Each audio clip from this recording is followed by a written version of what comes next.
So as of February 17th, the year of the fire horse has officially started. And in the night from the 16th to the 17th, I felt like this very strong pull into shadow work and parts work, specifically IFS. The core idea of this approach basically is that there are no bad parts within us.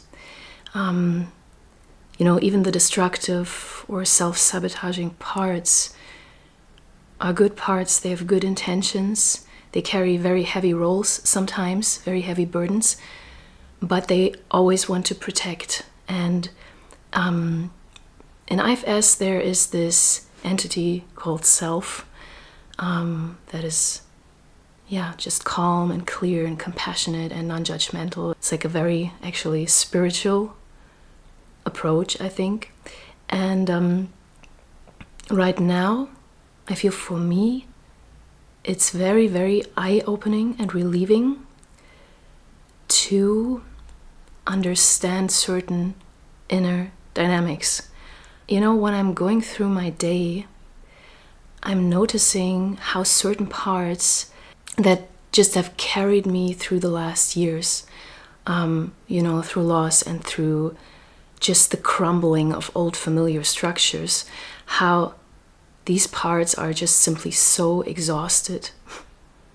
So exhausted. There are, for example, these manager parts that are just trying to hold everything together, trying to keep everything under control. Then there are the firefighter parts, that's how they're called. Those parts when things just feel overwhelming, they just jump in those moments. And sometimes, they can try to protect you through limerence, which can work like an anesthesia, right? But sometimes also things like doom scrolling or binge watching, binge eating, all kinds of addictive behaviors. Then there are the exile parts, the ones that are injured and that feel terror or shame and feel abandoned and alone.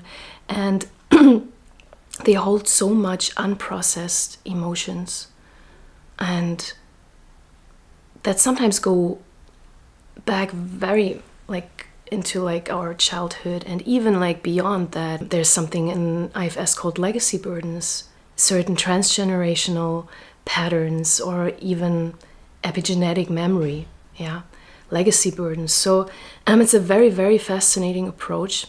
And I think it won't be the last time I'll be mentioning that, because I can feel right now that it's very eye-opening for me. So that's how I started the year of the fire horse. And I also want to give you a little update actually on my current living situation, because some people have been asking.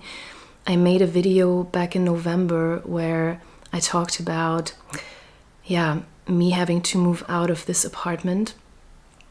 And luckily, things have aligned in a way that this isn't the case anymore, because as of January, I took on more working hours at my work. Of course, I have less time maybe to be creative also, we will see, but at least it just gives me the opportunity to stay in the space, because I've been through so much in the last years, and that would just have been just way too stressful. So I'm very glad that I'm able to stay here for now. But at the same time, I have to say, still there is this restlessness in me, because I just can feel this isn't this permanent solution.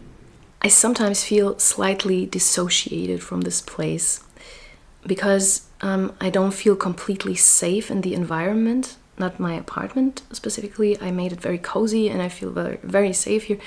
But the environment is just, when I go out on the streets, I don't feel very safe there.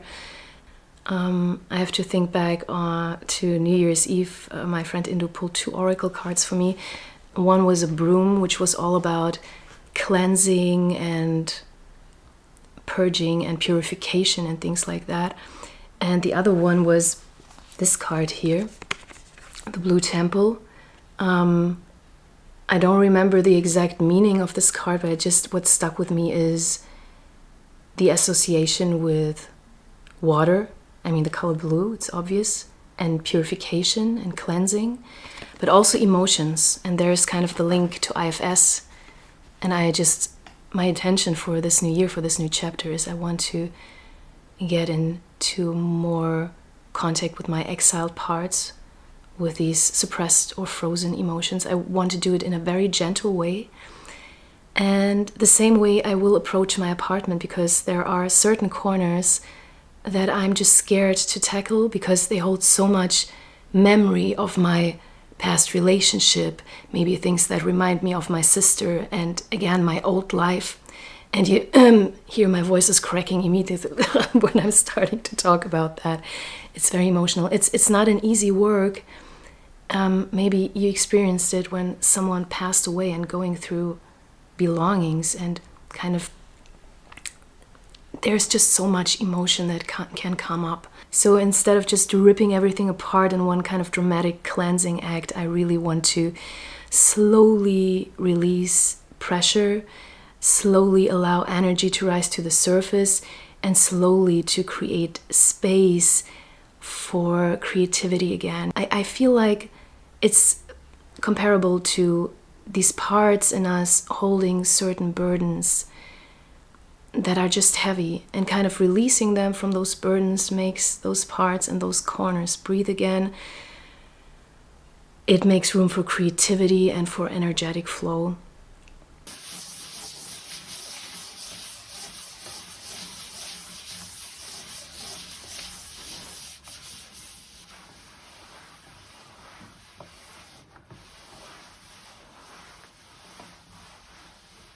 In my last video, I talked about objectification, and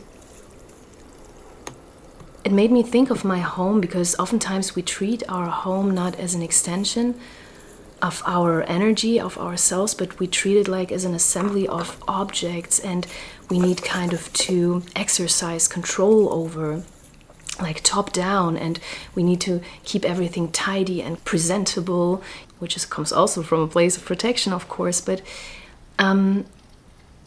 just remembering that our external home is also a living, breathing being, part of us. It's all connected. And when we step into relation with it, there will be like this energy exchange. You will feel like a sense of empowerment, because cleaning, cleansing, creating structure can be a very sensual and compassionate act if you do it mindfully and not just mechanically. And I don't know if you can relate. I sometimes have this very perfectionist, all or nothing part that just wants to do everything kind of at once. And then there's just this other part within me that is just deeply exhausted and is just saying, oh my God, just let yourself go. Just let it go. Just let it be. Come on. But, you know, what is actually truly lacking is this nurturing self that just comes in and says, come on, you don't have to clean and create structure just to uphold a certain appearance or, you know, to calm down like the perfectionist part. And we can do that together because it can calm our nervous system, because it can be also a sensual experience, right? We sometimes tend to forget that.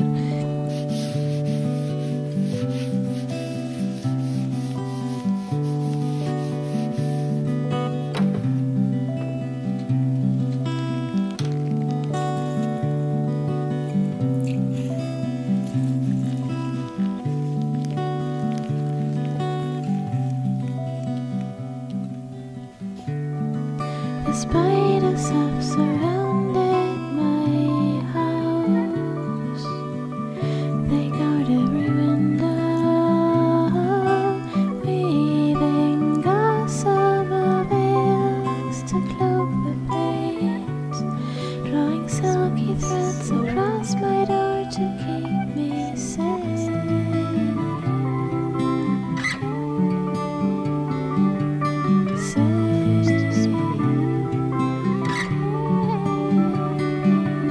Say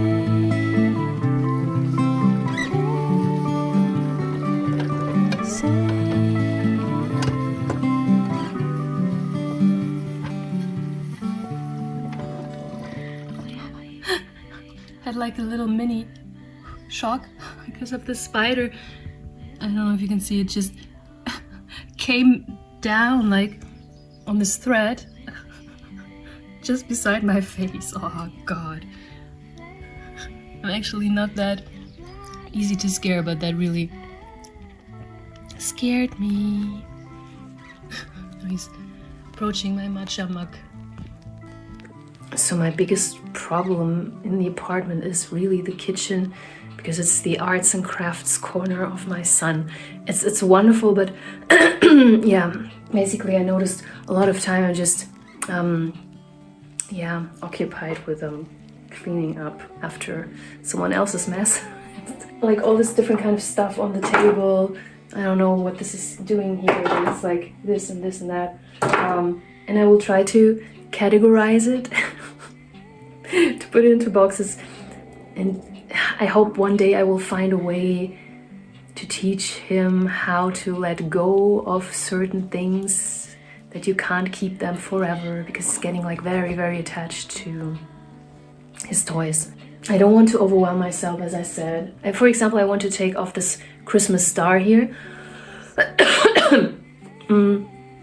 because Christmas is over, and even though it looks very pretty in the evening having this red star shining, Christmas is over.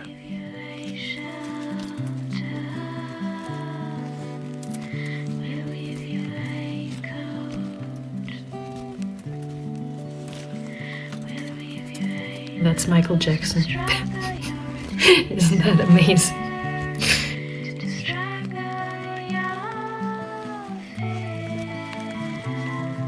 So I like to keep things that are special to me in a special place, like this toothbrush holds a special memory.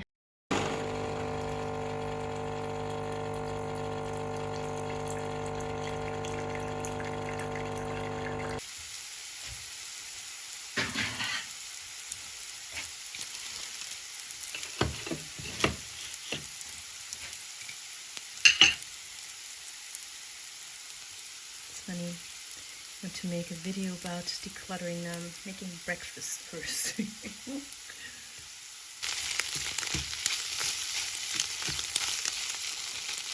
Maybe put some cheese on top. It doesn't look that pretty, but it tastes really good.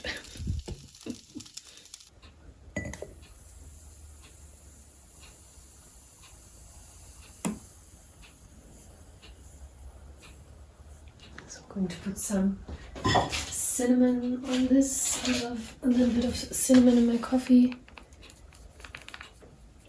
Chup, chup. Look at how creamy it is, even though it's oat milk.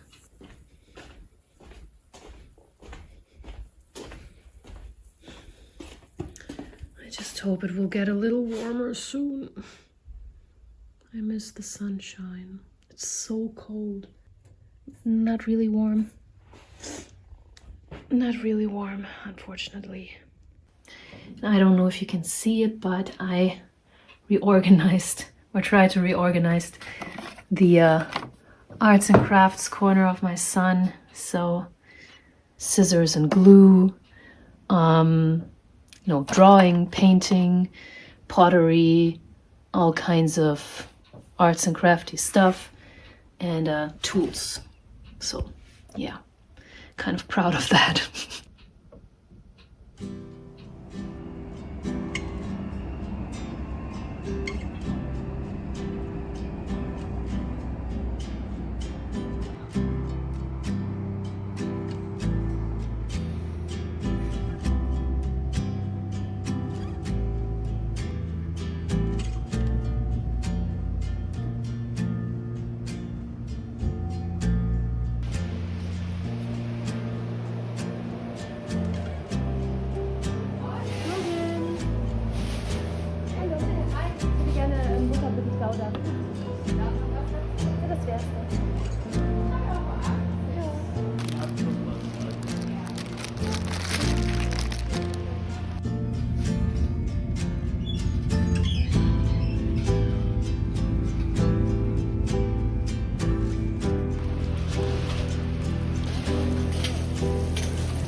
when we touch the parts in our apartment with awareness, and when we allow emotions to surface while we sweep or wash or rearrange, you will notice that something shifts. Energy begins to circulate, parts begin to breathe with relief because we're taking away those burdens, and creativity begins to move again. Even if a place isn't permanent, even if we know we won't live in this place forever, like I do, but everything is impermanent. And just because something's temporary, our body, we also will leave our body one day. That doesn't mean it doesn't deserve care. And the same way we inhabit our homes, we inhabit our body. While we're here, we can tend them gently, and nothing is lost, nothing is in vain. This energy of love and compassion we will carry forever. No one can take that away from us.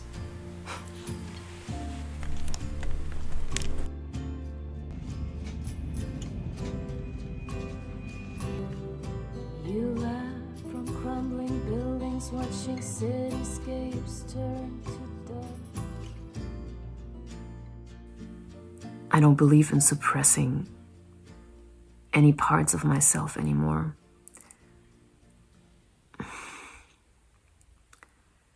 Even the parts that scare me so much and where I feel so much intrusion